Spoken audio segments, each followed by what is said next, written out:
They said it was a new beginning, but members of the Monroe City School Board gave the public a dose of politics as usual at Tuesday night school board meeting as members differed over providing help to all schools equally.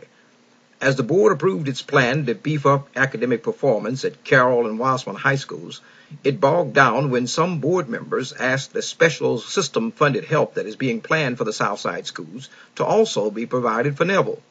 That sparked resentment from school board member Rodney McFarland, who opposed the idea of giving Neville the same incentives being planned for Carroll and Wossman. And at Carroll.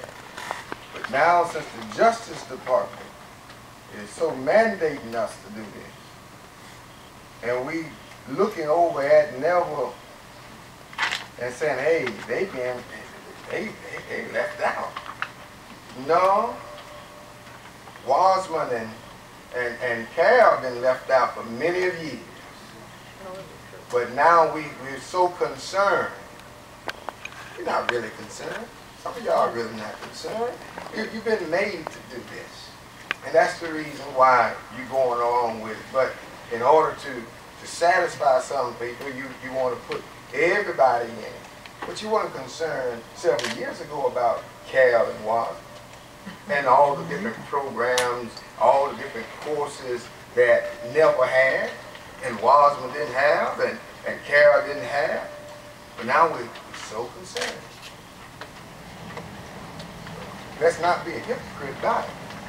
And that's Washita Parish resident Stephanie Smith, who also serves on the school board, also expressed a desire for parity, but was concerned that each time the board tried to do something to help Wossman or Carroll, that others wanted the same thing done for Neville as well. So there was a constant yell and scream about things not being equal, leveled out across the board. I want to see Neville receive and continue to grow. I think that they're all of our children, and it's important that all of them continue to grow. Not just Wossman, Carroll, and not just Neville, all of our schools. So I want to see Neville continue to grow. And at the same time, I do not want this board to get into a point where every time we're coming up to fix the problem at Carroll and Wossman, that we have to show a justification of putting it somewhere else too.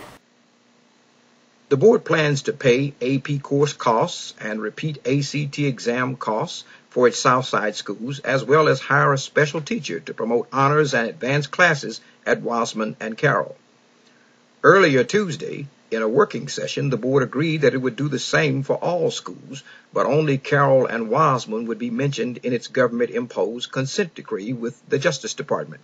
McFarland was absent from that meeting.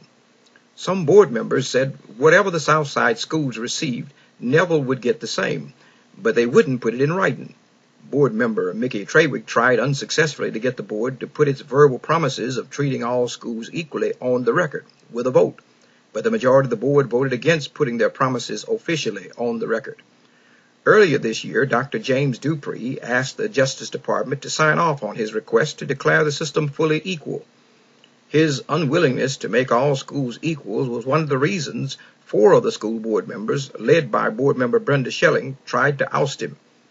In the spring, the Justice Department came, but found the system operated a dual education system and slapped a deadline on the system to make the schools equal.